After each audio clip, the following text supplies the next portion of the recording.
Hey. CFT, welcome to the show. We Hey. are live here.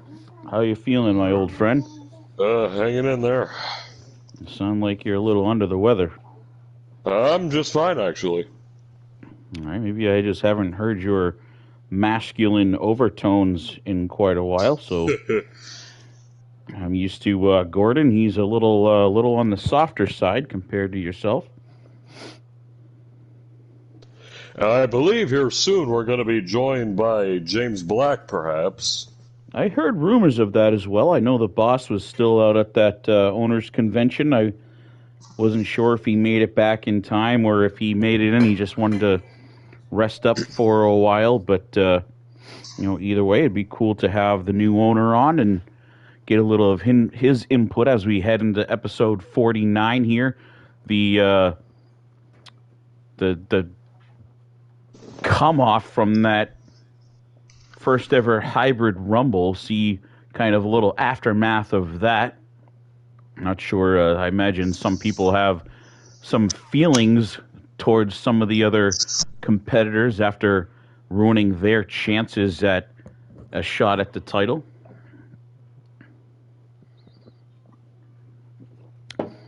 But all right, it's 7 o'clock.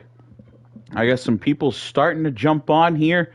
I already did a sound check and shared it to a couple of the pages. So here, just wait for a few more people to jump on, and then we'll get going there, CFT.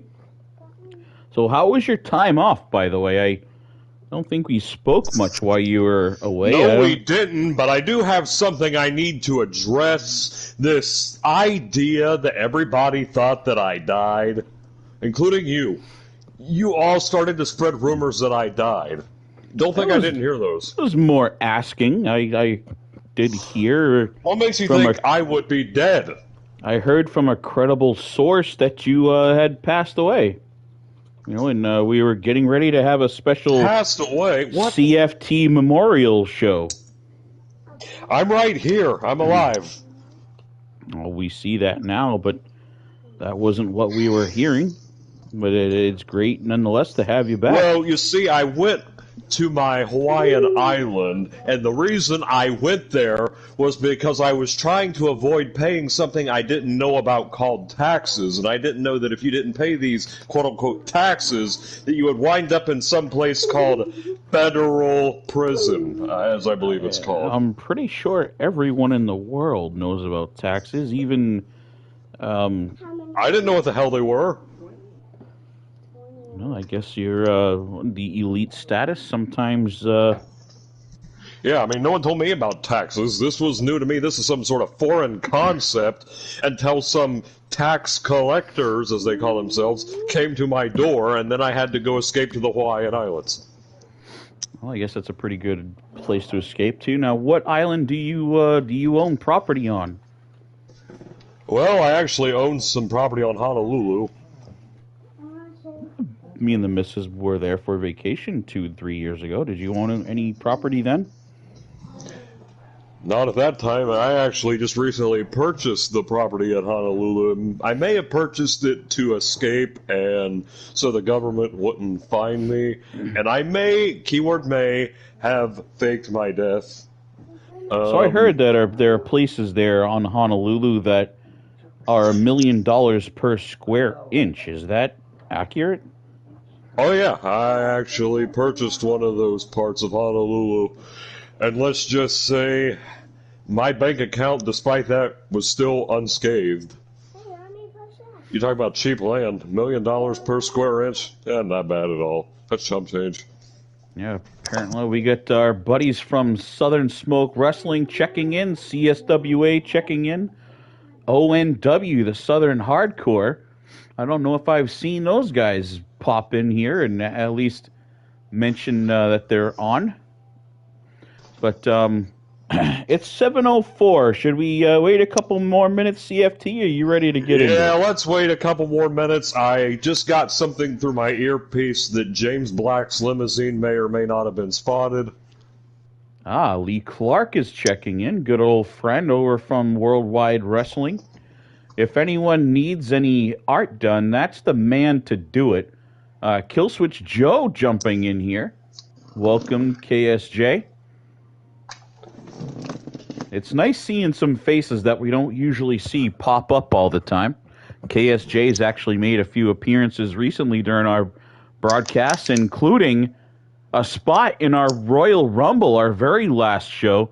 That was great to see, and I even heard that there are talks of getting KSJ on some sort of contract here in the East Coast.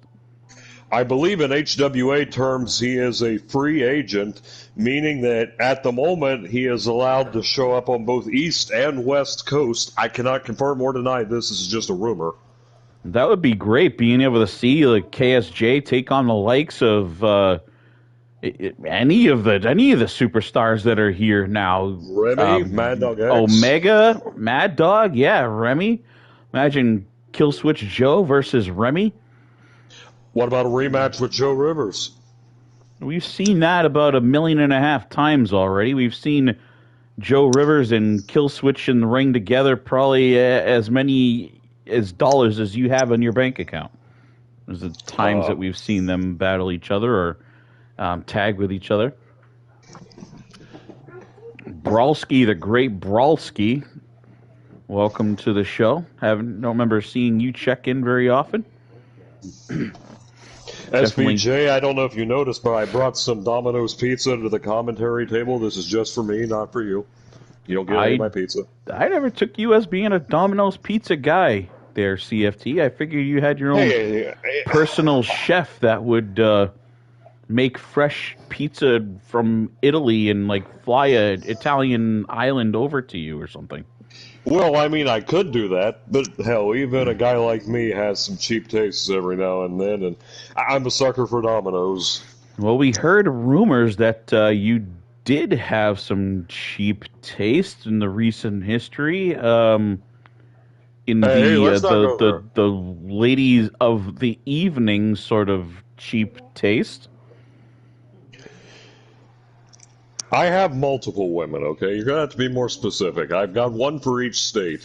Well, this one is one from Puerto Rico. Well, I'm talking $100 off Skid Row sort of woman.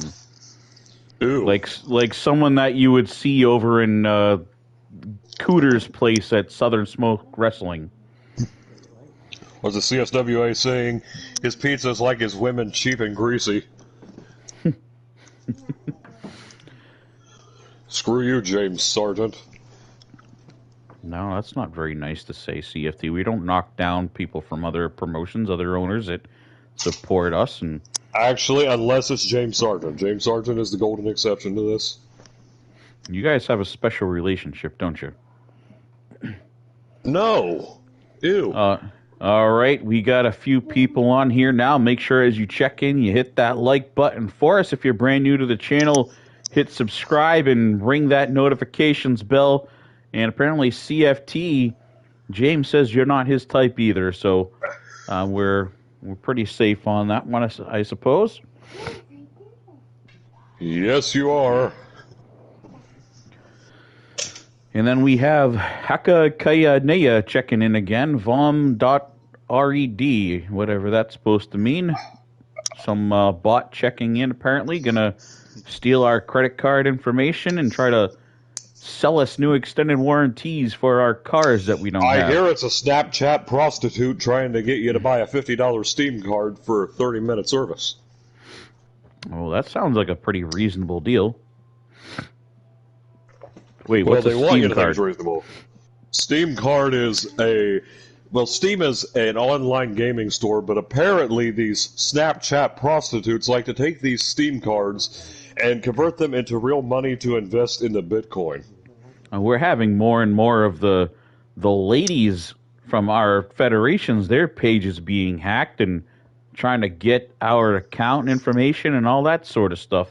It's kind of going around, like Miss Lenore Len, and more recently, even Cruella the Vamp's page, I heard, was hacked recently.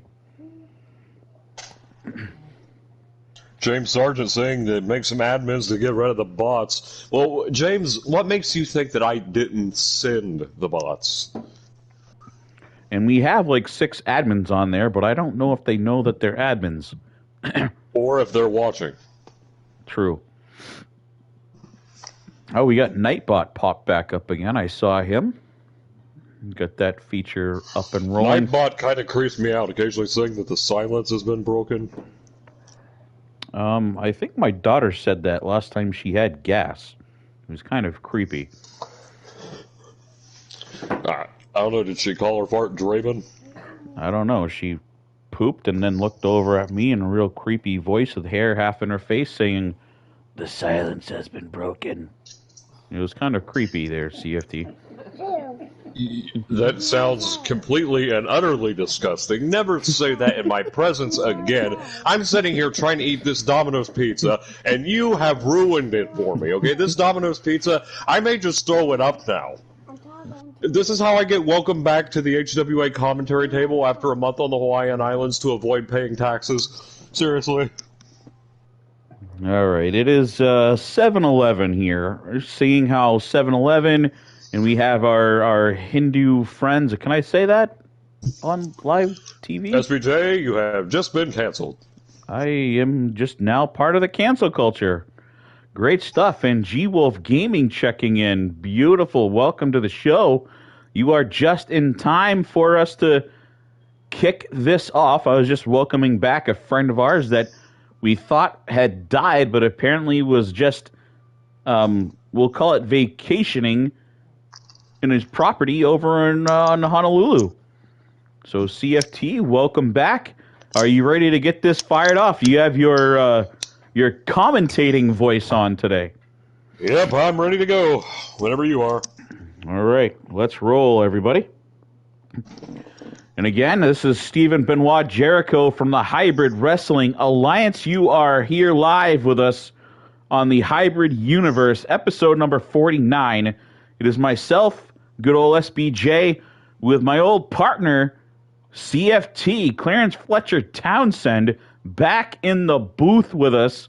Now, folks, we are live streaming, so this is an interactive program. If you chat along with us in the YouTube feed, we will be able to see what you're saying, just like Real Action Wrestling checking in. Welcome, welcome, welcome. Another brand new friend to the show.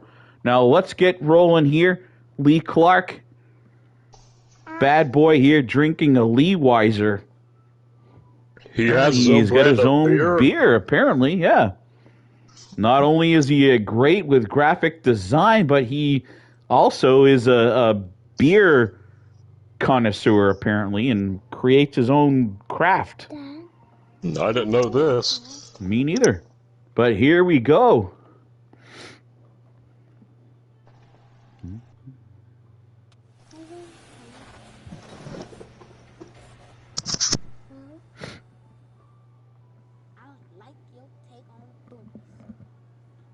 As it says, follow our friends at New Breed Wrestling.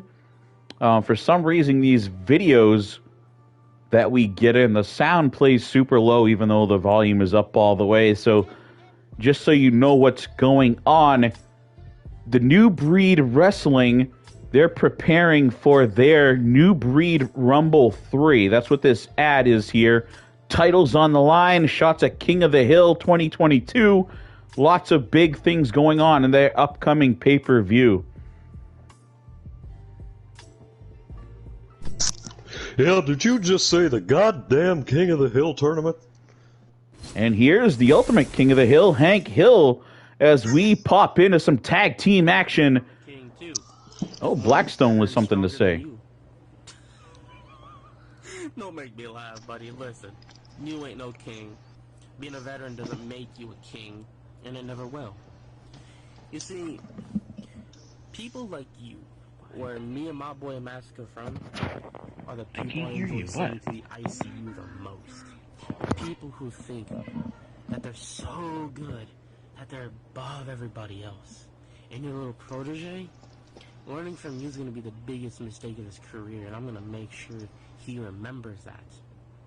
So, you and your protege can bring notepads to the ring, because me and my boy, well, his last name is just going to be the definition of what's going to happen to the both of you at the end of the night.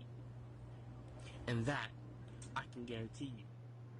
We remember Blackstone. We saw Blackstone take out Constanelli with one vicious slam, avalanche power slam from the top turnbuckle, basically a record time. Constanelli, a former champion too, and Blackstone is definitely a threat here.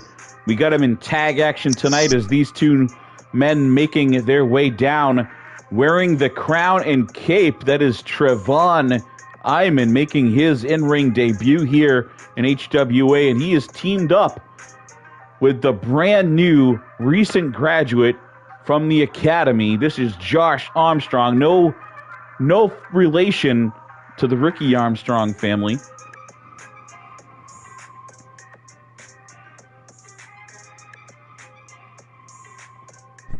Probably not half as good either. No, he's brand new. He lost to Delgado Diaz. Diaz is a long-time veteran in the indie scene, so a little bit outclassed there. And let's see how he fares in tag action against these two, as we have two Instagram standouts. This is Justin Massacre and Blackstone. Blackstone on the left of the screen with the wanted tattoo on his neck and a full cover tat on his dome piece. On the right-hand side, we got Justin Massacre. Again, both of these men standouts in the Instagram territories. We look forward to seeing what they do. Justin Massacre, a huge star over in the UK, coming over to the United States to compete here in HWA, SBJ. Absolutely, big things coming from him. And this has been probably the most vocal feud that we've had going so far for this week's card. These four have all been blowing up the page back and forth. There's definitely no love lost. This is the beginning of what could be the opposite of a great relationship between these four. I think this tag team match is going to be an all-out war, SVJ. Four men looking to prove a point. I can't wait to see Blackstone square off with this man, Trevon, but it looks like Justin Massacre is going to get the start here with Trevon, and Massacre flying right across the ring, delivering a high knee and a stomp to the face. How's it sounding there, CFT? I know things are a little bit low in my headphones, but I think that it's just... I can hear you just fine, SPJ. I don't know what's wrong with your end. So for those that are watching at home, make sure you leave a comment and hit that like button if you can hear not only our commentary, but I also want to make sure you're hearing what's going on in the ring here. That the crowd cheering. You got no crowd auto. That's weird. I don't know what's going on, folks. I apologize, but it all sounded fine during our testing, so I guess we'll have to just play it and hope for the best. Did you all hear the promo from Blackstone, though? Did you hear that? I don't think I heard it, SBJ, but we'll see what the live chat says. Well, we'll just run it and hope for the best. I guess if anything else happens, we'll try to... I guess we need to really get this resolved. Some poor people are in the back running the production truck. It goes to show that we really don't have a good budget because James Black is blowing it on Cody Omega. Although Cody Omega is actually pretty good, so I really can't say anything about that. Well, James hasn't really been around since he signed on, so he hasn't been able to keep up with everything as we hoped he would. He's been in conventions and but... hopefully he's returning soon. So KSJ says, let's see here. He says he can hear the crowd audio. It is just very low, kind of like the promo audio. Justin Massacre tuning up the band here, swinging, and he boots the head clear off the shoulders of Josh Armstrong. not going for a modified senton, just standing senton, but Armstrong gets those knees up. Good move right there, paying attention, and the kid is ready to go. Be better if Cody Omega was on.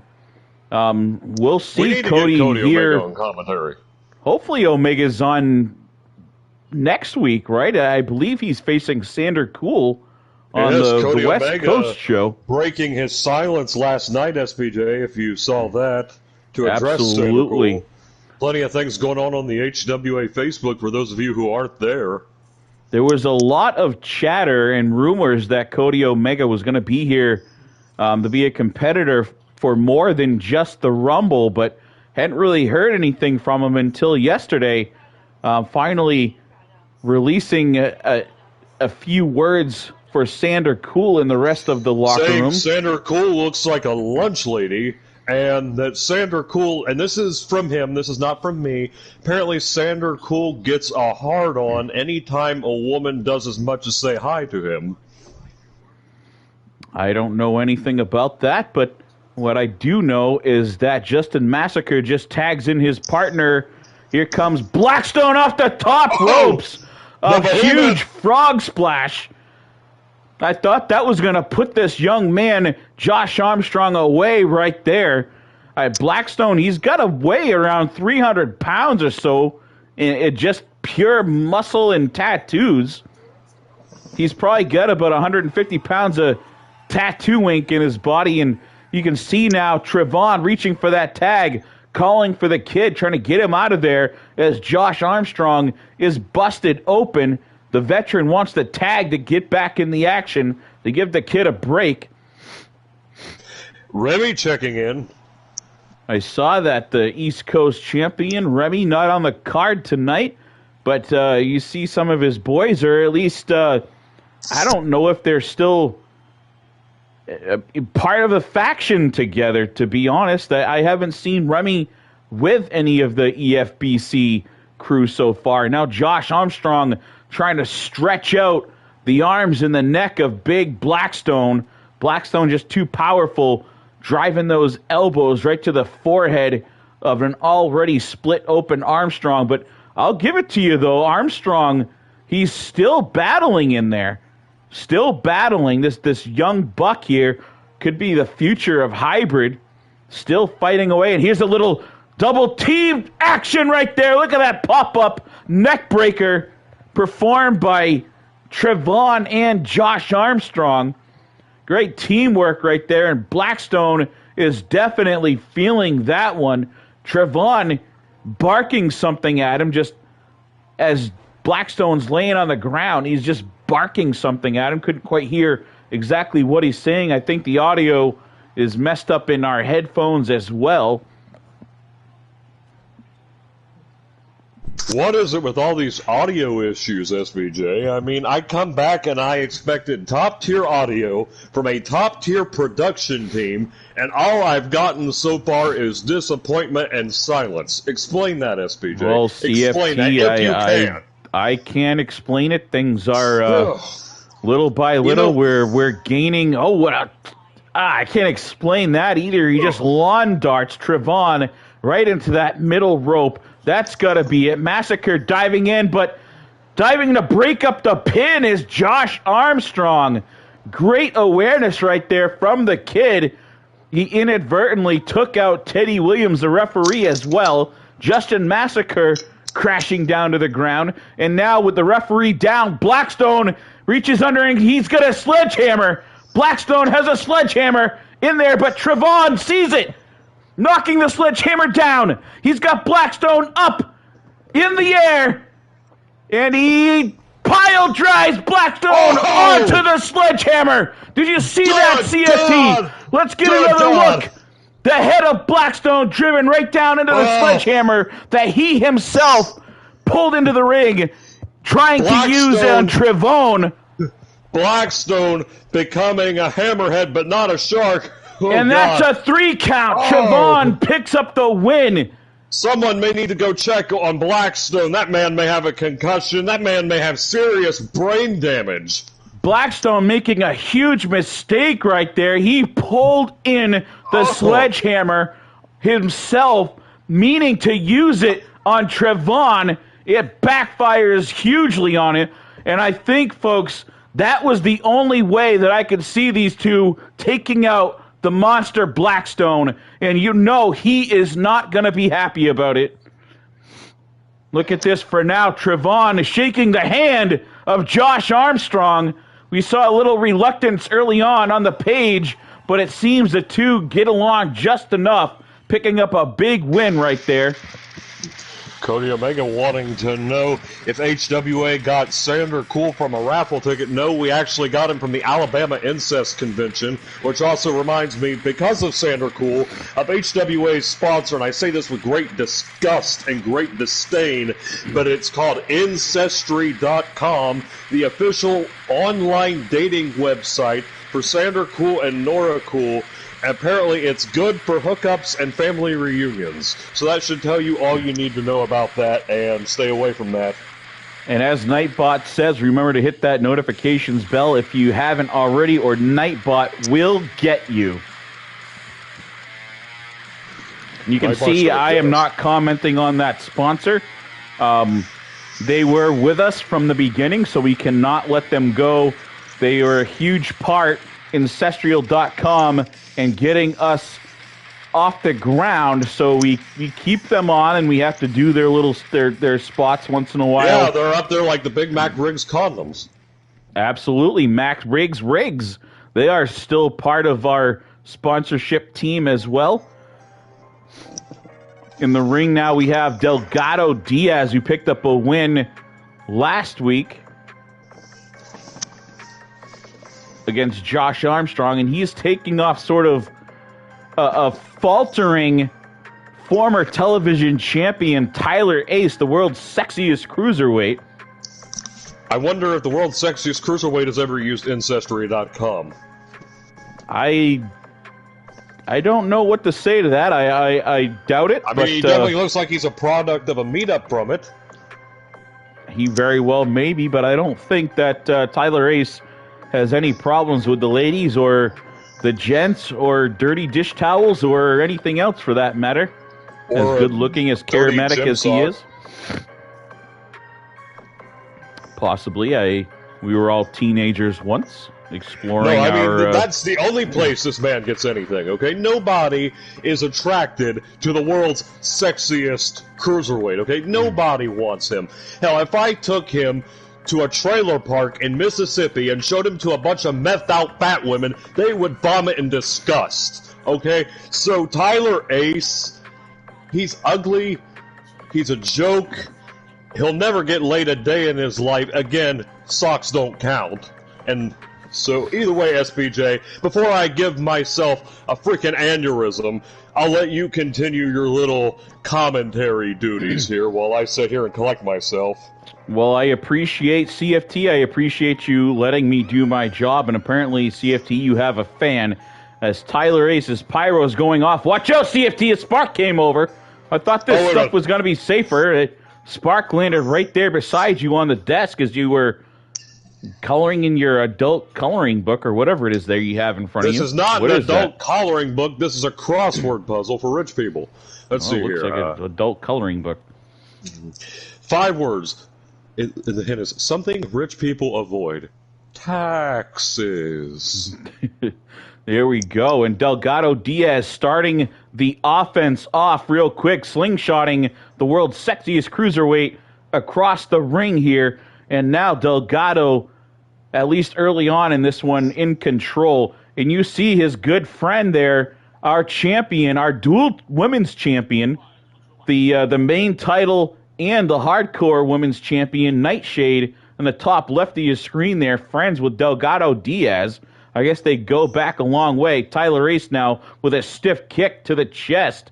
That'll knock the wind out of you and possibly stop the heart. Or I guess if you're out of it, a kick like that could start the heart too, right, CFT? Well, I would assume so. Still over here reeling from this rant that I had to go on about freaking Tyler Ace and This Delgado Diaz looks like he's some sort of reject from the Castlevania video game series. This guy doesn't look like he belongs at HWA. This guy looks like he belongs hunting vampires somewhere in Transylvania. Well, he was a great Mexican standout, well, I guess he wasn't Mexican, but he was down in Mexico for a long time, winning basically every accolade that the Mexican Wrestling Federations offer. So that's kind of where he gets his styling from. He kind of reminds me a little bit of Johnny Depp, to be honest. And what's Nightshade doing? Keep an eye on her. Nightshade found that sledgehammer. What is she doing? There's the disqualification of Nightshade. She just clobbering. She's just pounding Tyler Ace with that sledgehammer left over from Blackstone. Here's another look at that. What? Tyler Ace tried to make an approach on Nightshade, and Nightshade got so disgusted, she grabbed a sledgehammer and decided to use it on him. Because, hold on, like CFT, we've got Gordon Lawler now, talking to Matt 8-Star. Lawler reporting live from the locker room, and I am here with a member of the Alliance, Matt 8-Star. And Matt 8-Star, you have a tag team match with Devil Dog against the Nash Villains later tonight, but I'm not going to ask you about that. I'm sure you'll let your actions speak louder than your words during that one. However, Matt 8-Star, I am here to ask you about the Hybrid Rumble. You came close to getting another opportunity at the East Coast title. However, you came up short, got eliminated by Lee Jones. But does your pursuit for the East Coast Championship stop here, Matt 8-Star? No, absolutely not. Remy has got a long road ahead of him if he plans to keep that title. But I promise you one thing. Remy has a long, painful road in front of him to keep that title.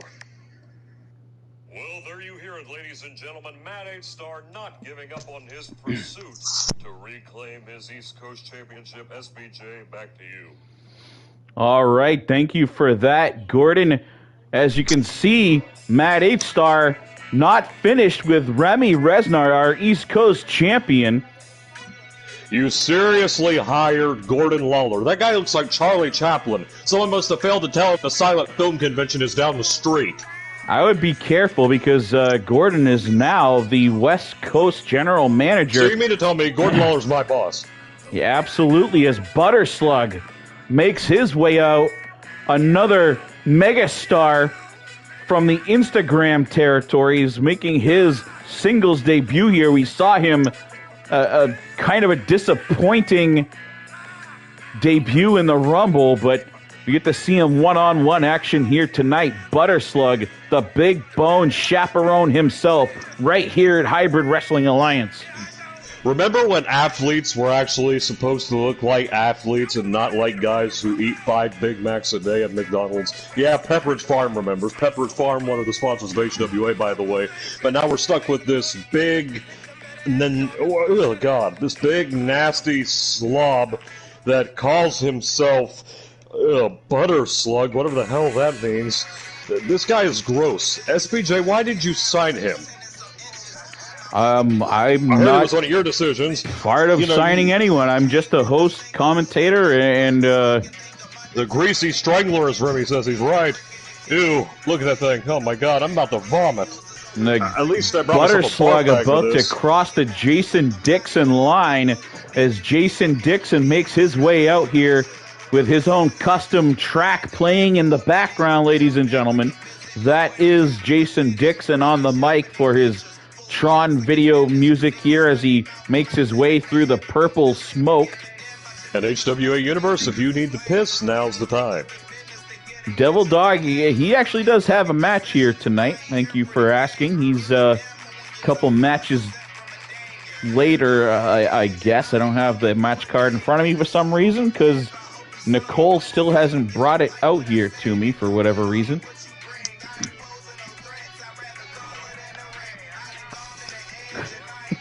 Remy hopes the Sam's Club Snoop Dogg beats the Greasy Strangler. I don't Sam's think Club Snoop either Dogg, one of these two are going to appreciate what the champion Actually, has to say about him. Remy, I want to correct you, and you're usually right, but for this I have to correct you. It's actually Save-A-Lot Snoop Dogg. I guess it depends on what part of the states you're from here. Well, they're all poor. Apparently, Brolski has a phone call talking to his father. And remember, everyone, friends don't watch friends' shows without clicking the like button. So if you are friends of our show and you are watching our show, go ahead and click that like button for us, because I absolutely always do for you when I notice that one of your shows pops up. Why does Brolski sound like the name of a bully from some Cartoon Network show from the early 2010s? I don't know, but Brolski is actually a long-time veteran of the game. He's a multi-time champion in his territory, so it's good to see him coming over here checking on Years and things. experience mean nothing when you haven't improved, and clearly this guy hasn't improved because he's not here in HWA actively competing. So, yeah, I'm going to go ahead and discredit this man's experience. Hell, this man doesn't even have experience in bed with any woman because he's just like Tyler Race. Nobody wants to be with him. Okay, SPJ, back to you. Ugh. I appreciate that as Butterslug hits a big boot to the face of Jason Dixon. He didn't only cross the Jason Dixon line, he stomped it out right there with that big size. I don't know, it's got to be a size 20 shoe on this monster. Did you see the agility just springing over the top rope down onto the floor, bypassing the apron, and not working out for him as Jason Dixon, again, is all over him. Jason, did you see the power of Jason Dixon? Spinebuster to the massive butter slug here, now using the outside as a weapon as he bounces the slug's dome. Here's another close-up look at that. Look at that, bouncing the face of butter slug right off the steel steps here, right in front of us. Yeah, I hear Jason Dixon is good at handling fat women, and there's Exhibit A. I don't know. A lot of today's culture is really into thicker women, so you know, it's just a trend right now. If he likes him a little thicker women, then that's kind of just what's trending this day and age. And a big DDT right there from the big man. Butterslug now trying to slow things down, trying to take the speed away from Jason Dixon, who to this point has been flying all over the ring. What a big slam right there. That's going to knock the wind out of Dixon and possibly knock a couple ribs free. Huge clothesline. He's all fired up now. Dixon runs right around him. Butterslug with a back body drop here. The action's moving so fast I can't keep up with it. There, that'll slow it down. A big spine buster to Dixon. Dixon is hurting now, and now Slug trying to squeeze the life out of him. We could get a submission. Teddy Williams all over it, watching the face, watching the eyes of Jason Dixon. There's a huge bear hug. This one's lasted too long. Did he wave? Oh, I thought he waved that the match was over. But no, Dixon fighting out of it. Bell clap, frees himself, going right back after the Slug. Look at, he's picked him. He's got the Butterslug up in the air. He's holding him like a newborn baby and then slams him down on the ground. The fat man has fallen. What strength from Jason Dixon. And now a series of clotheslines. I think Jason Dixon just initiated an earthquake that just registered on the Richter scale from slamming that big galoot known as Butterslug. Oh my God, what a sickening thud that was. Butterslug cut open here, dripping blood all over the place. I didn't see what move it was that opened up the big man, but he is bleeding all over our white ring here.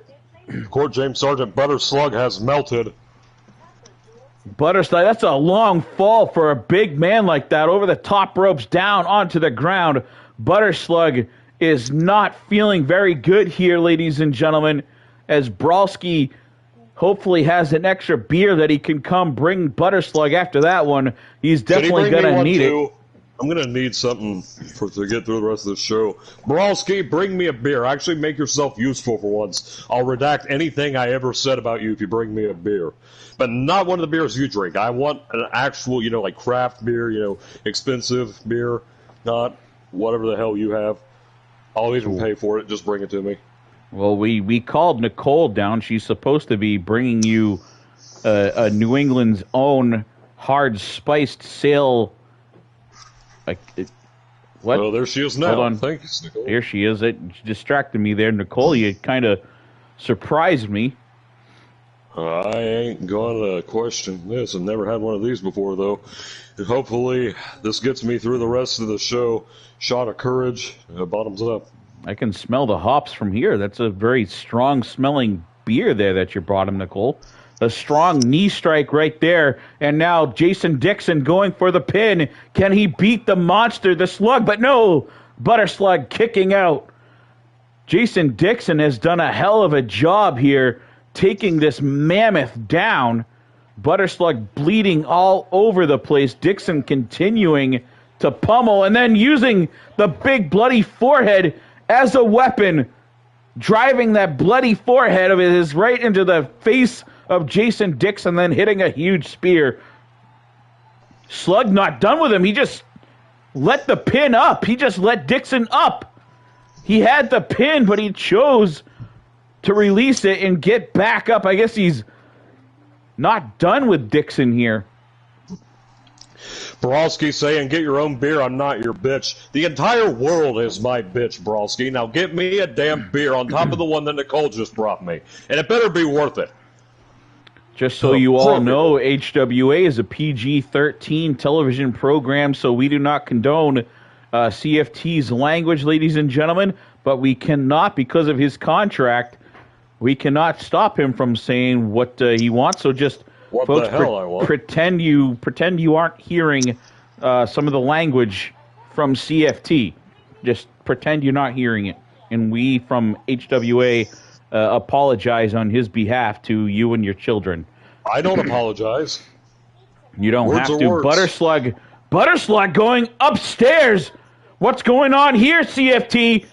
This monster 7-footer on the top rope, turning around. Hits a beautiful moonsault. Did you see that? Oh my For God! the what a love of maneuver. God, 7-footer, 600 pounds, a beautiful moon pie from the top ropes. I didn't know he had it in 2, him.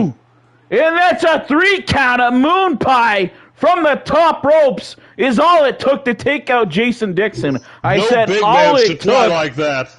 I said that's all it took to keep him out. A little bit of sarcasm there. The 600-pound, 7-foot behemoth from the top rope, moonsault, beautifully done. A moon pie, he calls it. 600 pounds of flying lard lands on Jason Dixon for a 3 count. That's all you need to know. Now we're going to have to go in there and scoop him up off the mat. Now. We're going to have to get the cleaning crew in there and scoop Jason Dixon and dig him out of the mat right there. For the love of God. If our friend Dewey was here, he'd be going, man, oh, man! Man, oh, man! Over and over again. Well, Dewey Decimal System isn't here. Well, we know that, CFT. That's why I just said if he were here. You look at the face of Butter Slug. Jason Dixon doing a number on the Slug. Look at his face, donning the crimson mask. Jason Dixon with a hell of an effort tonight. I thought he had him several. What's this? A backstage camera 3. We're going to attack. This is Justin Massacre and Blackstone attacking Trevon. Josh Armstrong breaking it up, at least for now. And now words between Blackstone and Armstrong. Blackstone clobbers him. He gets the advantage here. Still keep an eye on camera 3. Still standing from earlier. I don't know, but apparently he came through after that shot. Now let's swap over to camera 6 as now they're in the male locker room here. Blackstone trash can, big steel trash can, clobbering the young Josh Armstrong with it. He just bent it over his back. Blackstone clearly unhappy with the results of the tag match earlier on.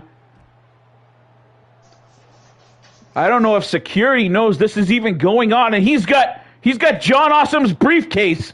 He just pounding Josh Armstrong with John Awesome's briefcase. Why is John Awesome's briefcase just left laying around? I don't know, but I hear he went to go get some sort of hair treatment, and, well, he left his briefcase there. Josh Armstrong is hurt. He's just pounded down, folks, and still out in the hallway from the attack. Trevon is still down, and Justin Massacre is pounding on Trevon. Back on camera 4, bouncing him off the steel doors by the entrance to the arena here. Huge spinning clothesline. Trevon, the victim of the assault there from the two of them to start this, and now, oh God, what's this? Justin Massacre. I can't even watch this, and now security finally running out there, breaking this up in the locker room. The disgusting display. Justin Massacre and Blackstone clearly unhappy with the results of their match. Women's action now. Absolutely, including your favorite. And I heard that you and Chanel Baltimore, CFT, had some sort of affair. What? I did not have an affair with Chanel Baltimore, okay? I don't know where you heard this. You must be watching CNN or MSNBC or reading the National Enquirer, and I don't blame you for not knowing any better. You usually don't know right from wrong anyway because you're an idiot and a peasant. But I am not with Chanel Baltimore. I have never been with Chanel Baltimore. I have no sexual relations with that woman whatsoever. That is a myth. That is fiction. That is not true. And anyone who says otherwise is an idiot and a liar. And, well, they obviously have no lives and they need to go back to their mother's basement, you know, with their hand lotion and their adult video websites where they can go play with themselves to videos of Christopher Harris's ex-girlfriend, Riley. All right, SBJ, back to you. Actually, I heard it on ESPN. It was said by Charles Barkley. Charles Barkley works for TNT. Well, apparently he was on there as a special guest because I swear it was on ESPN. Charles Barkley, Butterslug. I can't tell the difference between the two. Maybe Butterslug. I think Butterslug is actually bigger than Charles Barkley. Charles was, what, like 6'8"? I think Butterslug is 7 foot. He's more like a Shaquille O'Neal when he played for the Celtics, with an overall rating of like a 76. And just like Shaquille O'Neal in his prime, missing every single foul shot. Yeah, I saw him make a couple of them in his career, CFT. That's not a fair statement. Yeah, but they were about as rare as Sandra Cool actually pulling off a victory against I just picked up one of these $20 bills that are falling down, and this is real money, CFT. Oh. I don't need any of that. This is real money just dumping from the rafters. I don't know why the poor people need to be given money. See, there's further proof that I've not been involved in an affair with her because I would not allow her to do such things. If she was with me, she would not be raining money. Pick up your feet, CFT. Pick up your feet. They're trying to sweep the money that's under the table. Here. Let me pocket a little bit of that.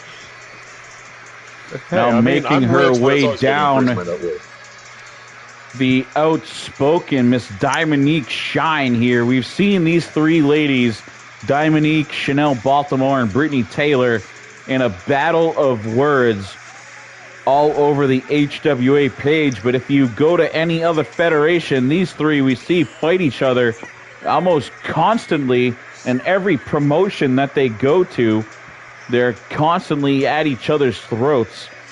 So this one should definitely be a good one. There's a lot of hate in this ring once the three of them get in there. Probably one of the bitterest rivalries in all of EFED, men and women alike. Dominique Shine and Chanel Baltimore. If you remember, SBJ, we were both on the call when you involuntarily shipped me to Baghdad for tribute to the troops when these two women off camera got into a fight and the United States military had to break them up. I do remember that. You were trapped in your... Well, not trapped. You were locked safely in your clear sarcophagus cubicle, protected from all the poor people, as you say. Other poor people, sand, and assassination attempts. You think that anyone over in the desert's going to try to assassinate you, CFT? Oh, I have a lot of enemies, and let's say they are not limited to the United States of America. let's just say you don't need to know about the business dealings between me and all the oil companies in Kuwait. I heard that you actually had an affair with the wife of a Saudi prince. What? What is it with you and me and all these affairs? I am not having any Charles affairs. Barkley. I'm not having any. Charles Barkley. Charles Barkley can bite me, okay? Whoever gave a flying rat's ass about anything Charles Barkley ever said? Hold on a second. My correction, CFT. Nicole just handed me a piece of paper, and I'm mistaking. It wasn't Charles Barkley. It was Gnarls Barkley. Who's Gnarls Barkley? Who the hell is Gnarls Barkley? Who the hell Gnarls Barkley is? That sounds like some sort of band from the early 2000s.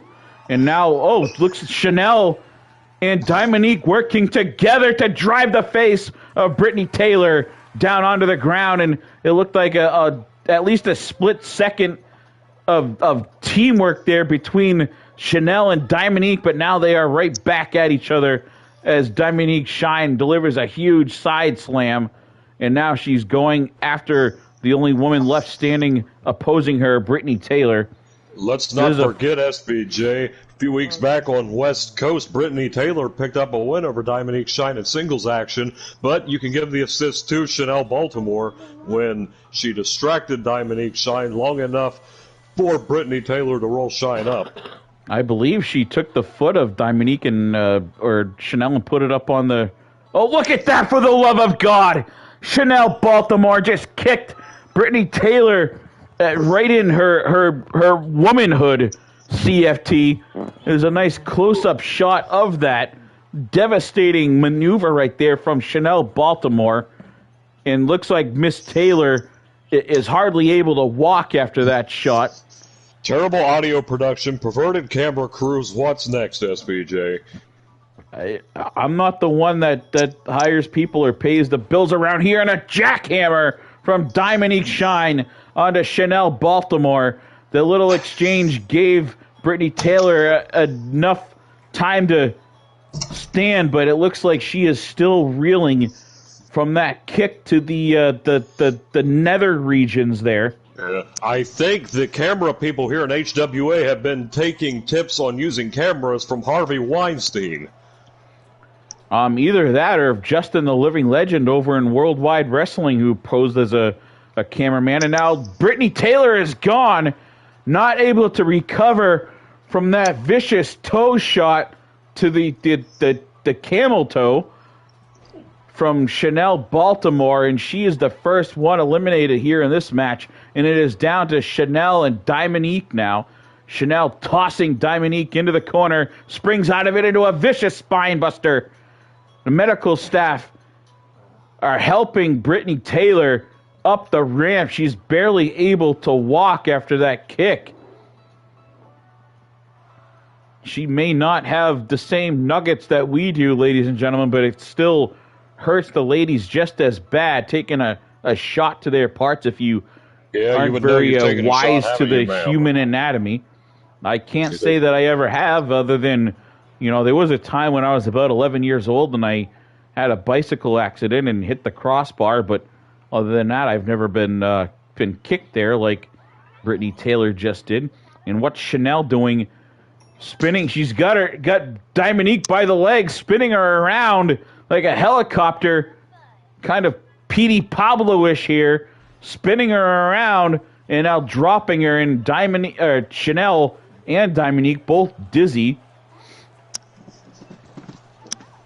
Thought there was a 3 count, but Dominique just seeming somehow with the wherewithal to kick out after that. I don't know how her mind's even working after being spun around so many times like that.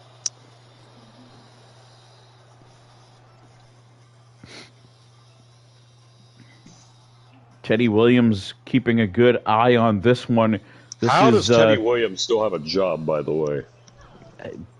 He's one of the top referees in our industry. He makes some mistakes now and then. Chanel Baltimore makes a huge mistake right there. Top ropes. Dominique saw her coming. That flying elbow drop came up short as Dominique rolled out just in time. And now Chanel with a big clothesline to Dominique. These two clearly hate each other. The hate is real. And now, a little Stone Cold Steve Austin two-finger gesture right there, ladies and gentlemen, in the face of Dominique Shine from Chanel Baltimore. Chanel now taking a moment to show off and gesture to the crowd. I think that was probably a mistake. Dominique had time to sort of catch her breath there for a second, and now Chanel Baltimore going to spear Dominique off the apron. Dominique saw it coming, get that boot up in her face. Did very little to slow Chanel down as she's still doing that erotic hip motions to the crowd here once again. Also heard from Gnarls Barkley that both of these two were in the adult entertainment industry as far as female dancers prior to their wrestling career. Why are you even listening to Gnarls Barkley about anything? Why don't you actually use trustworthy sources, SBJ? Well, Gnarls Barkley is not a reliable source. Dominique Shine with a win right there as we're talking about Gnarls Barkley. Teddy Williams, a 3 count. Looks like Dominique Shine is going to be the survivor here in this one. Miss Dominique Shine picks up a win in this triple threat Bermuda Triangle style matchup. A little comeuppance from Dominique Shine after she was sort of screwed out of a match here the last time she was in the ring. I'd like to see if Nicole can get a little medical update on Miss Brittany Taylor, see how she's faring after that kick once again from Chanel Baltimore. I'm hearing nothing at the moment. Dominique celebrating, yelling at Teddy Williams. Apparently, Teddy Williams didn't hold her arm up long enough. Chanel very happy with herself after that win, as she should be. And what's this? Anna Perez coming through the crowd. Anna Perez. Jumping the barrier. What is she doing out here? Dominique out there more Instagram followers. Talking to her, trying to see. Oh, a shot! Knuckle dusters to the face of Dominique Shine. She's tucking him back in her waistband. Dominique Shine just got laid out by Anna Perez, and look at her face. Look at Dominique's face. She is busted open, bleeding all over the place. Anna Perez. I've never seen a woman bleed like that. What a shot to the face, and she just blew her a kiss. Walking up the ramp.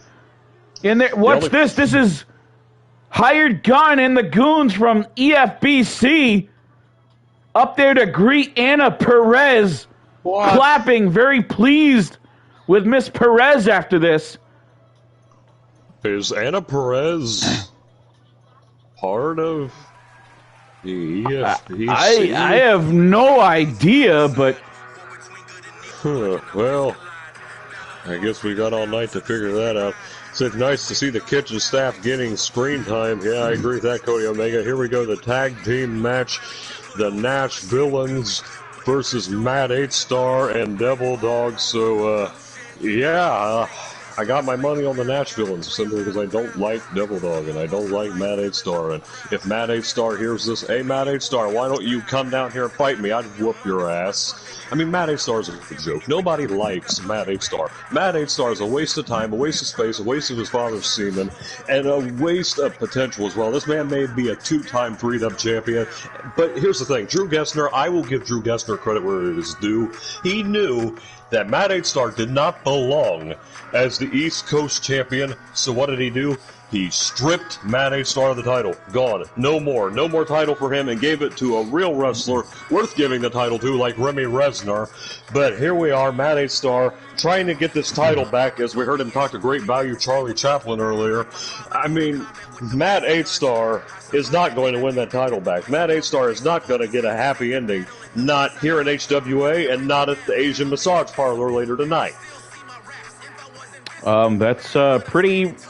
racist there, CFT, but Matt 8-Star, one of the greatest legends. I didn't say anything about that. In our territories there.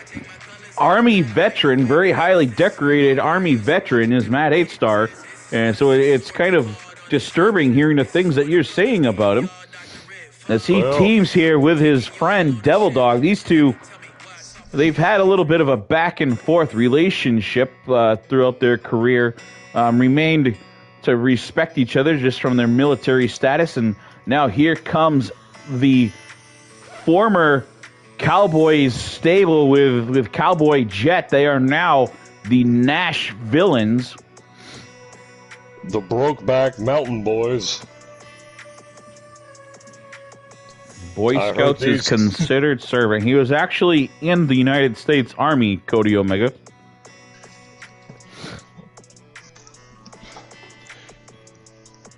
Yeah, he was a cook.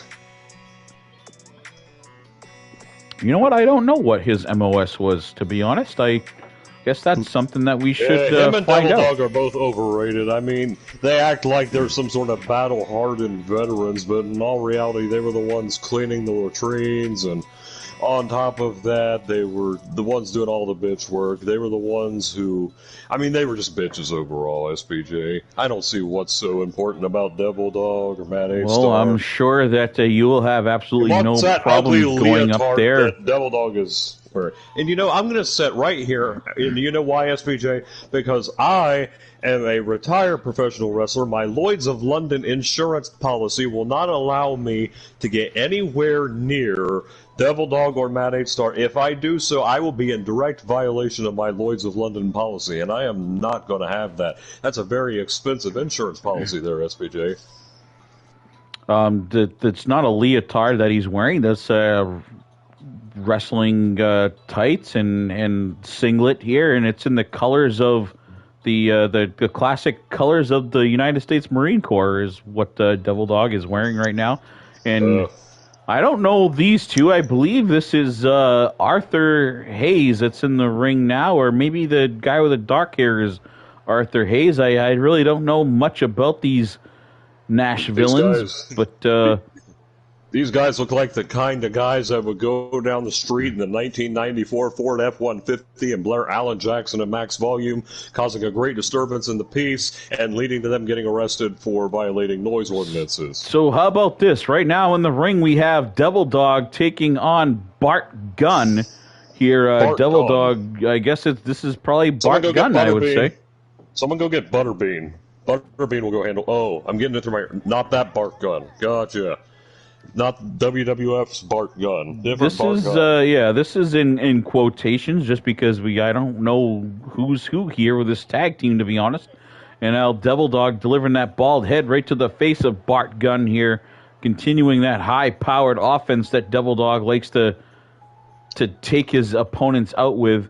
What's he going to do? Dragging him over into the Alliance corner, and he tags in Matt 8 Star. Matt 8 Star going to get a little action here as Devil Dog figure he's beat up Bart Gunn enough, and now it's Matt 8 Star's turn. Throws him in the wrong corner. Billy Gunn over there looking for the tag as Matt 8 Star. Here we go. Ass Boy number 1 and Ass Boy number 2. The one in the ring is Ass Boy number 1. You call him that, but again, I will call him Bart Gunn here. And Bart Gunn delivering a fist to the face of Matt 8 Star. Now look at the boots. He's got, what are those called? Stirrups? Stirrups. Yep. I'm not a cowboy, but those look like they could do some damage there. You that know looks who like is metal. A cowboy, SBJ? I'll tell you who's a cowboy. The American Outlaw Jason Michaels, who is running Southern Smoke Wrestling. There you go, cheap plug for SSW. Absolutely. Anytime you want Southern Smoke Wrestling, go check them out. That 3 of them are part of our roster. The 3 owners and main commentary team. We've got Money Mike, and we've got Jason Michaels, and we've got Sleazy. Who? Sleazy's here now? I don't know if he's signed on, but he was here for a match, and then he was again in the Rumble.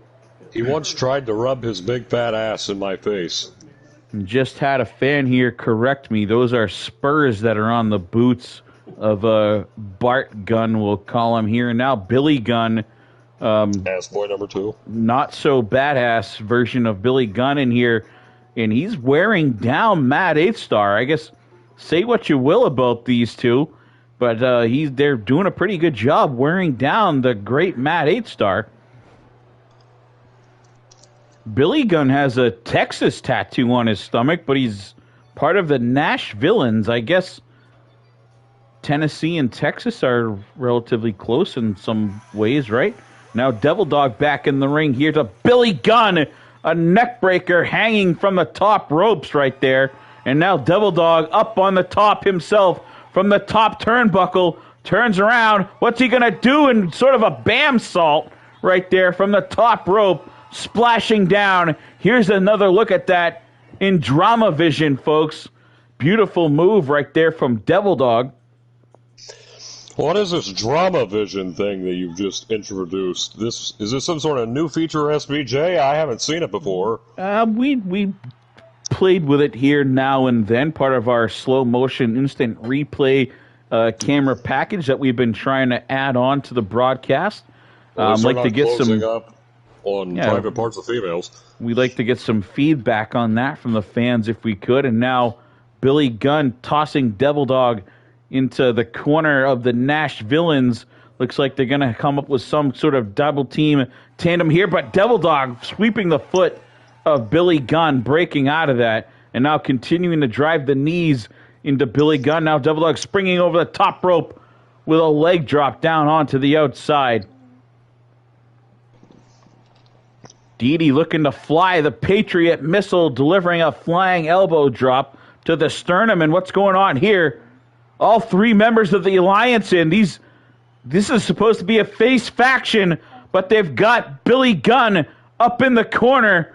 And now Matt H-Star and Mad Dog in there too with Devil Dog and a triple power bomb from the turnbuckle. I guess anything goes. Referee Teddy Williams, I don't know if maybe he wasn't watching that. That possibly could have been a disqualification, but I guess this is why I said fire Teddy Williams. This man needs an optometrist appointment. And here comes another bot, Anton Korotov. It's a Russian bot now. Well, thank you, bots, for checking in. And Devil Dog hits the DD214 as the Russian bot was giving a distraction here. Maybe he distracted Teddy Williams, and now Devil Dog, there's a 2 and a 3 count. Thank you for your service, ladies and gentlemen. Devil Dog hits the DD214 on Billy Gunn. Here's some replay of the action. There's that triple power bomb, and then here's that DD214. Thank you for your service, Billy Gunn. Again, a reminder from the Nightbot, friends don't watch friends' shows without clicking like. I agree, Cody Omega, fire Teddy. But here we go, the Guardian Durgos versus the unethical cheater Mad Dog X.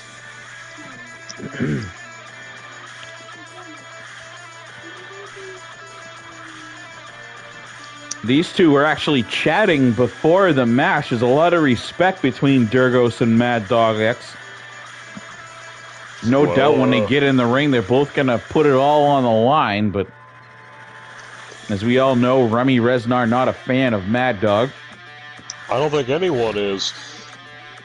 Mad Dog actually has a great following, and there's probably a couple thousand Mad Dog X shirts out here in this crowd if you look around CFT.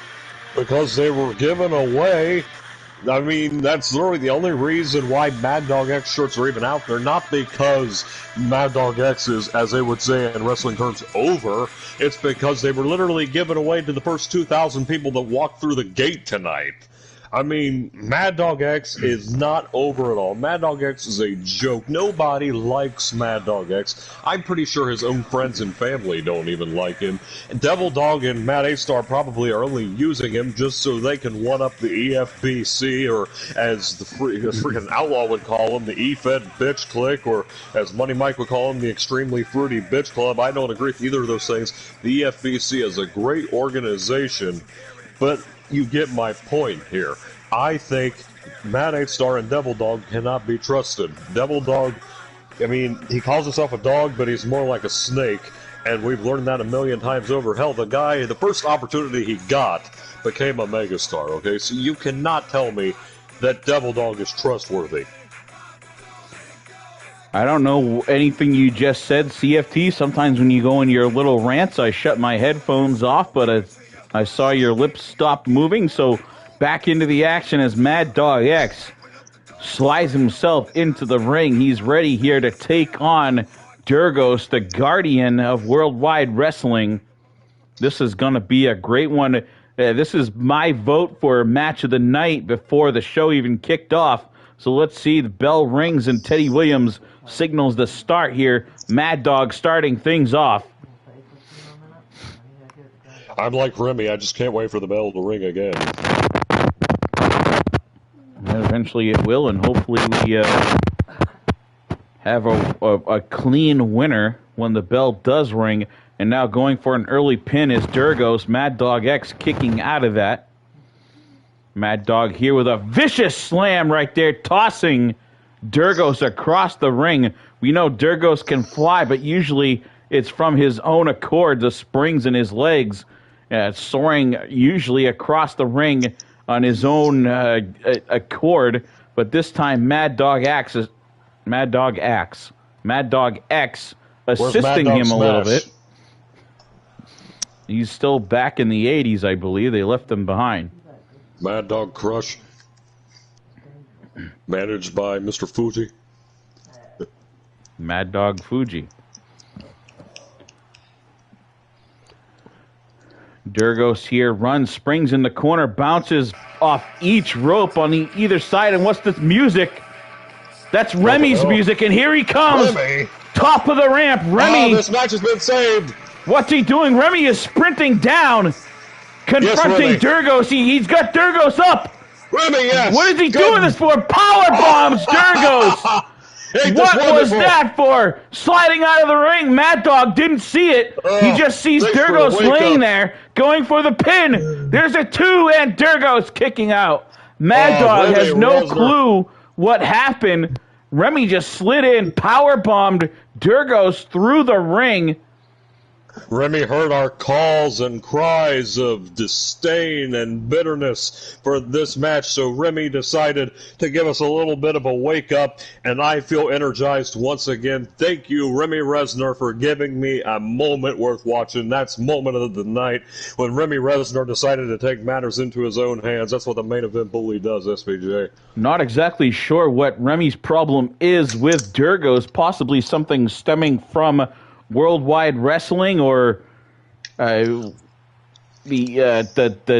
Outlaw Elite Wrestling or wherever they've battled before. That's the only thing that I can think of that Remy would be out here attacking Durgos. I was expecting him to go after MDX. Maybe he wanted to do the complete opposite of what you expected him to do. Remy is definitely good at that. I won't put anything past Remy Resnar, the East Coast champion. There's no telling what that man is going to do. And there's the People's Moonsault right there onto Durgos from Mad Dog X in just a 1 count. Teddy Williams only able to slap the ring 1 time. Durgos kicking out of that. Somehow that big power bomb didn't put Durgos away, half expecting it to. Durgos, the Guardian, now calling upon a higher power to give him strength to pull through and pick up the win here over Mad Dog.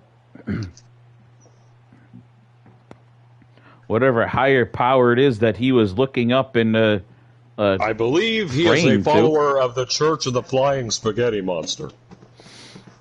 I've actually heard of that. I believe that's the same church that Alex Priest runs, isn't it? No, he runs the Church of Money. And something about kidnapping Joe Biden. I'm not getting involved with that. He kind of creeps me out. Thank God he's not here, and I'm surprised he's not here tonight. He's actually a friend of mine on Instagram now and follows the show every day. He's a great fan of HWA, usually very active.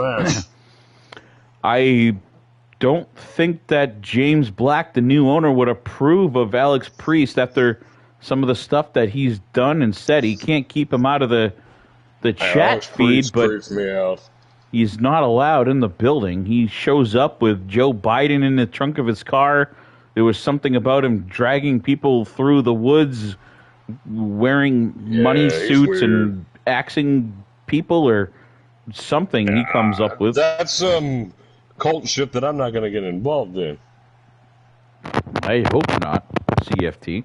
Now Durgos, but I thought Durgos had the win right there, but Mad Dog X kicking up. The hand of Teddy Williams coming probably am I allowed to say sea hair? Is sea hair, Nicole? Yeah, sea hair. Coming a sea hair from beating Mad Dog X right there. And what a beautiful move from the top ropes. And now going to the opposite corner. Back up again for a second time is Durgos. Durgos going to fly twice in a row. There it is. Beautiful. I don't even know how many times Durgos just spun around and now delivering a stomp, and he's going back up again. A third time in a row to the top rope is the Dragon. This has got to be it. Flying Mad Dog X moves out of the way at the last second. Durgos going for a trifecta of flying right there. Mad Dog saw it coming, dove out of the way. Mad Dog X showing that awareness that he has, probably the only thing this man has in terms of in-ring ability, besides the ability to make us all tired and want to go to sleep. Mad Dog X is an extreme hybrid athlete. He fits our moniker to a T. The things that this man can do in a ring is just amazing, ladies and gentlemen. Remy saying here he thought he saved this crap best. Remy, I kind of wish you did. Maybe you should have powerbombed both of them.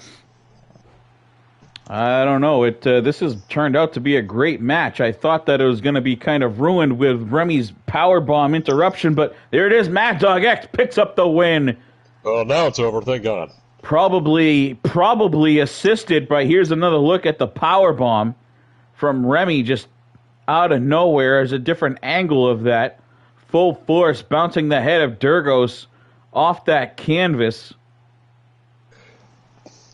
See the impact of that powerbomb from Remy. That was the highlight of the match. The only thing there's missing a was reason why he did it. I don't know what that reason is, but maybe we'll find out here later in the show.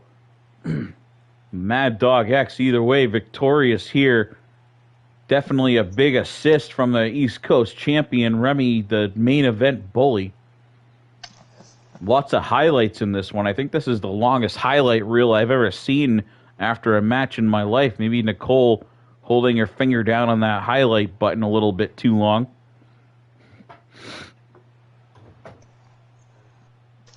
But Mad Dog X, the hybrid Rumble winner, picking up another victory right here. Continuing that momentum going into Starrcade 2. Remember, SBJ, he has a guaranteed title shot. Absolutely. What I'm curious of, though, is that the briefcase holder, John Awesome, has been absolutely silent when it comes to what his intentions are. And here's Remy with Durgos. Wait a minute. You see, I sent a message to Mad Dog X. I sent a message that I can do whatever I want to him whenever I want.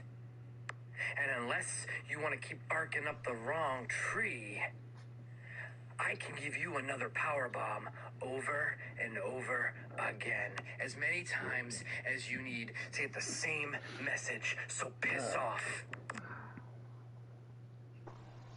Durgos confronting Remy backstage. A rare shot of Durgos without that mask on, ladies and gentlemen. Apparently, Remy just there to send a message to Mad Dog X. I see why he wears the mask now. He's a pretty good-looking guy. And we were just talking about John Awesome. Here comes the briefcase holder now. Instead of the briefcase in hand, he's got a bat in tote this time. Usually he's got that briefcase with him, but we saw some reason it was left behind in the locker room, and Blackstone used it as a weapon. As Cody Omega would call this man, Johnny Awful. He's definitely got the shiniest hair I've ever seen in my life. Look at it. Even when it's dark, it's still glowing. Yeah, and I'm going to throw out a scenario, SPJ, that I think would be interesting. Imagine if Mad Dog X, of course with his guaranteed title shot, went after the East Coast title, but also John Awesome announced his intentions to cash in. That would lead to at least a triple threat scenario, but we also have a chamber that we have to have, so you got to wonder what's going to go down there. Absolutely. East Coast Championship picture in shambles right now. Like, Imagine really if don't know who the true chamber is. match at Starrcade happens for the title, and then right after the match, when everyone's beaten down, John Awesome finally cashes in. That's probably the scenario that I would see happening most likely, but... And here comes the FBC. Who's that? It looks like there's someone behind the three. Who is that? Is that Anna Perez? It is. Yes, I can see Perez on her clothes. That's Anna Perez coming down with the EFBC. Anna Perez has sold her soul to the devils of professional wrestling, and I couldn't be happier for her. You see the hired Gunn coming down with that TV title around his waist. The big goons, Dennis Miles in the front. Flanked here by Big Mac Rig, the inventor of Mac Riggs condoms, sold in the bathrooms at HHWA event. And in pharmacies nationwide. Except for Rite Aid. And I heard half of the Walgreens chains in the United States will refuse to carry it as well. And the entire state of Alabama has banned them as well. Something to do with, we know Mac Rig was a former truck driver and been caught in several restrooms with what he calls lot lizards, including several CVS. How does this chains. man even have a job here? Big Mac Riggs or Mac Rig or whatever the hell he's calling himself nowadays. You know, how about Big Nasty Trucker? I don't know. You go up and you tell him to leave, CFT. You want me to go tell Mac Rig to leave? Absolutely, CFT. You go tell Mac Rig that you don't want him it's like here. You've had wet dreams about this.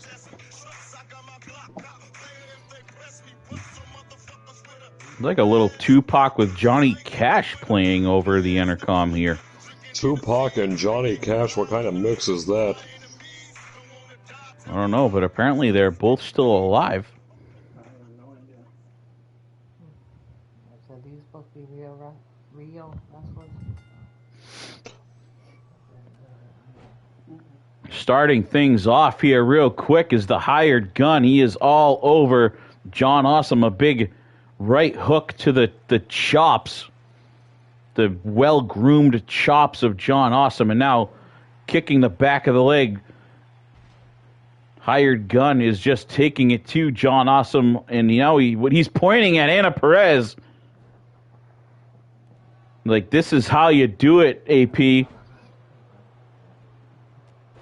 Not exactly sure what Anna Perez, how she ended up being part of the EFBC, but that shot heard around the world that split open and left Dominique Shine bleeding all over the place. If you look by the 3-Dub logo there on the top left corner, you can actually still see blood stain there in one of the wall sections where they tried to clean it off. That's from Dominique Shine. That shadowing, it's still a little wetness from the staining from Dominique's blood after Anna Perez caught her with those knuckle dusters earlier on. And I hear that she had to get stitches after that. I cannot confirm or deny that, but I have heard that she required stitches, which she is currently getting as we speak. Well, I imagine so, CFT. It seems like not a lot of people are fans of Hired Gunn and John Awesome, as we're seeing some viewers leaving at this point. The show going a couple minutes over what it usually does, but I'm sure Hired Gunn not going to be too happy about the viewership going down not very popular here in HWA. Among the fans are these EFBC boys. Now we have a fan that's stuck. He was trying to climb over his seat here right behind me. Got a leg stuck in the back of the seat somehow, trying to climb over to get better seats. And now the EFBC, including Anna Perez, a triple power bomb. Anna Perez, part of that. Getting her hands dirty. Here we're amongst the men as well. And now Teddy Williams just throws Anna Perez out. And now what's he doing here? And he throws Dennis Miles out. The whole time, Hired Gun pinning John Awesome for like a 10 count as Teddy Williams just kicked out Anna Perez and Dennis Miles after that triple power bomb. The second time tonight we've seen that from someone, and apparently Teddy Williams not happy with the interference from outside non-opponents in the matches here. John Awesome, what's he going to do? Diving over the top ropes into the Hired Gun, crashing down, not where he should be, as Big Mac Rig is out there. EFBC, we already saw it get involved in this one.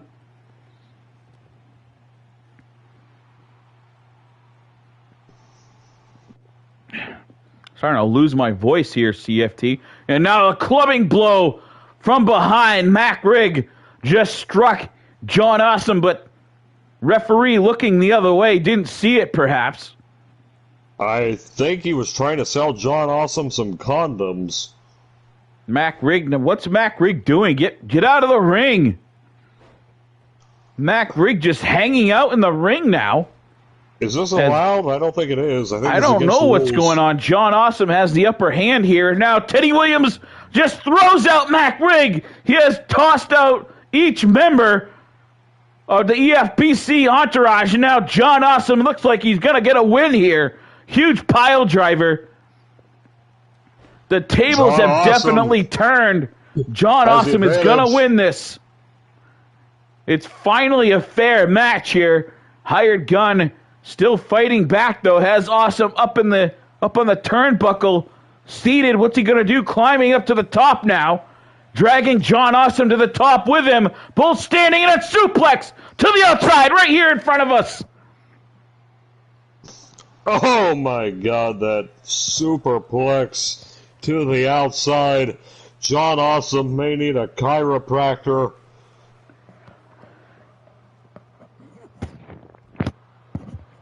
But I'll give Hired Gun credit where it's due. With or without the EFBC, he's continuing to fight. Definitely is. I got no words for that. I don't know how these two men, either of them, are still standing after this. John Awesome on the attack, bouncing Hired Gun off the apron, tossing him back in. Absolutely no idea. Now John Awesome setting him up for the finisher. Gunn turns around, but Gunn, he reversed it. A foot sweep right there. He saw that coming. John Awesome had the finisher set up, and now here comes the open contract from the Hired Gun. The open contract DDT. And there's a 3 count. Hired Gun. Rod Dunn still wins. John Awesome put up with a ton of offense right there. He's just beat up by all 3 members of this entourage and Hired Gun. Hired Gun proving he doesn't necessarily need the EFBC to win a match. And if he doesn't need them, they certainly assisted with a lot of offense right there before Teddy Williams kicking them all out. But without them, he still picked up the win. I guess tomato. And there's the pin right there for the 3 count. Hired Gun. Rod Dunn picks up a victory. The television champion, a victory over the briefcase holder. You're going to have to look into the stipulation. I wonder if that briefcase can be turned in for every title or if it's just the main titles, CFT. I believe it's only the main titles. The East Coast Championship or the West Coast Championship. I guess we'll have to find out for sure this one is over for the night, folks. I know it got a little late, so not all of you could hang out for the complete show. But those of you watching late, thank you very much for popping in. Make sure you hit that like button. CFT, thank you for popping in. It's great to, I guess it's great that you're alive. Yeah, you were going to say it's great to have me back, but then you started to backpedal and backtrack because you then realized that you would be lying to yourself. Actually, it's not great that I'm back. It's awesome that I'm back. Everyone in this entire business is happy that I'm back because I am just the greatest at what I do, undisputably the greatest manager in the world, probably one of the greatest people who have ever lived. You can put my name up there with Jesus Christ. All right, ladies and gentlemen, on that note, have a great night. And again, follow along on the Hybrid Wrestling Alliance page. Check out our Instagram if you haven't already.